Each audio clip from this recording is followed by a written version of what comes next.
फिर वहां की फौज ने एक अबूरी तरह की अपनी मंजूर नजर किस्म की गवर्नमेंट बनाई है, वो नौजवान उस पर भी नहीं मान रहे। नौजवानों ने इसके ऊपर भी ऐलान किया कि नहीं, हम आपको बताएंगे कि अब बांग्लादेश को कैसे चलाना है।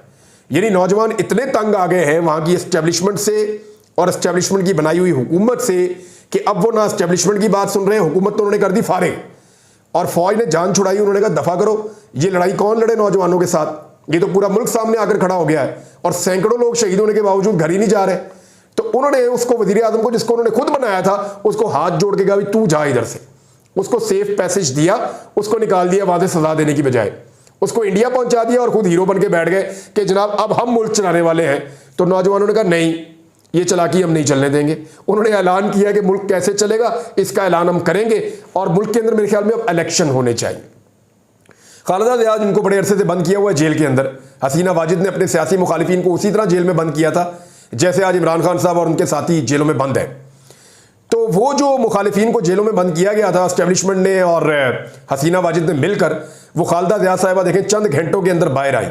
कल रात तक उन्हें अंदाजा भी नहीं होगा कि वो बाहर आ सकती हैं। ना उनका इस तहरीक से कुछ लेना ना देना, ना उनका इससे कुछ ताल्लुक। अचानक चंद तलबा खड़े होते हैं, अपना हक मांगते हैं कॉलेज में, उसके ऊपर जो है प्रोटेस्ट के ऊपर तशद्दुद हो जाता है, बाकी निकल आते हैं। वो बढ़ते बढ़ते इतना बढ़ जाता है कि पूरा बांग्लादेश सड़कों पर आ जाता है, लोगों की हलाकतें हो जाती हैं। लोग कहते हैं जी अब हमें बदला चाहिए, इसका बंदे पकड़ो, गिरफ्तार करो, उनसे इस्तीफे लो। फिर वो वज़ीर आज़म का इस्तीफा मांगते हैं और लेकर छोड़ा उन्होंने।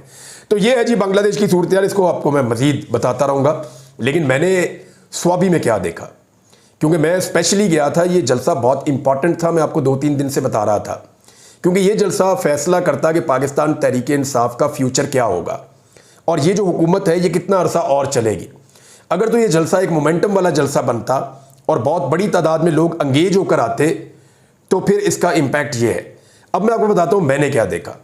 एक तो मैंने ये देखा, रास्ते में मैंने नोट किया, मेरे साथ और जर्नलिस्ट भी मौजूद थे, हम इकट्ठे जा रहे थे गाड़ी में, तो 2-3 गाड़ियाँ थीं, तो हम डिस्कशन कर रहे थे। तो हमने ये देखा कि नॉर्मली ये होता है कि जब जलसे के अंदर लोग जाते हैं, मैं 18 साल से जलसे कवर कर रहा हूँ, उससे पहले भी मैं जवानी में जलसे जुलसे अटेंड करता रहा हूँ मुख्तलिफ पॉलिटिकल पार्टीज़ के, लेकिन 18 साल से मैं जलसे कवर कर रहा हूँ और मैंने हमेशा कारकुनों को जलसों में नाचते गाते हुए देखा है, जाते हुए।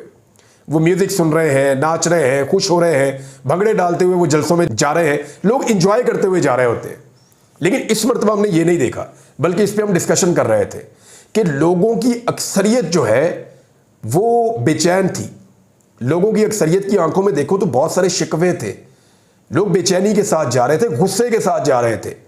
यानी लोगों को वो जलसे के अंदर जो एक उनको खुशी होती है ना, लोग कि हम जलसे में जा रहे हैं, इकट्ठे हो रहे हैं, जलसा एक मेले की तरह होता है पाकिस्तान में, ऐसा नहीं था। यानी मैं आपको सीरियसली अगर बताऊं, जिन लोगों को आपने स्टेज पे खड़े हुए देखा है उनकी आपने बड़ी जज्बाती तकारीर सुनी है। बहुत सारे लोग बहुत दिल से बात कर रहे थे, बड़ा जोर लगा के बात कर रहे थे। उन्होंने क्या बातें की वो भी मैं आपको बता देता हूं, लेकिन आप यकीन करें कि जितने जज्बात स्टेज के ऊपर थे ना, उससे कई गुना पंडाल के अंदर और जो सड़कों पर खड़े हुए लोग थे, मैंने उनको देखा है, ज्यादा जज्बात वहां पर थे। और अब कैपेसिटी की बात कर लेते हैं, तो मैंने ये बात पहले भी की, मैं अब भी कर देता हूं कि ये जलसा गाह इस काबिल थी ही नहीं कि यहां पे जलसा करवाया जाता इतना बड़ा। पंजाब से इतने लोग आ गए थे कि पंडाल आराम से भर जाता। फिर खैबर पख्तूनख्वा के लोगों को कहां रखना था, सिंध से आने वाले, बलूचिस्तान से आने वाले, कश्मीर और गिलगित बल्तिस्तान से आने वाले लोगों को कहां रखना था। बहुत बड़ी तादाद में लोग आए थे और मैं आपको बड़े मोहतात अंदाजे में भी बताऊं तो कुछ विजुअल्स आपने देखे होंगे जो ड्रोन शॉट्स हैं कि मोटरवे के ऊपर कम से कम मैं 10 किलोमीटर पैदल चलाऊं। यानी 10 किलोमीटर पहले गाड़ी ऐसे जैम पैक होकर रुक गई थी कि एक कदम भी नहीं, गाड़ी थोड़ा सा आगे नहीं जा रही थी, 10 मीटर भी आगे नहीं जा रही थी गाड़ी। तो वहां पे गाड़ी से उतर के फिर मैं पैदल गया, लगभग 10 किलोमीटर चल के मैं इंटरचेंज पे पहुंचा, स्वाबी वाले। स्वाबी इंटरचेंज से लेकर अंदर तकरीबन 7-8 किलोमीटर है और मुझे 2.5 घंटे लगे जलसा गाह तक पहुंचने में, 2.5 घंटे लग गए। जलसा गाह पे हम जब पहुंचे हैं तो मेरे अंदाजे के मुताबिक जितने लोग जलसा गाह के अंदर थे उससे 70%, यानी अगर 100 लोग थे तो उनमें से 70 लोग बाहर थे, 30 लोग जलसा गाह के अंदर थे। ये जितने मनाजिर देखकर पाकिस्तान तहरीक इंसाफ के लोग खुश हो रहे हैं ना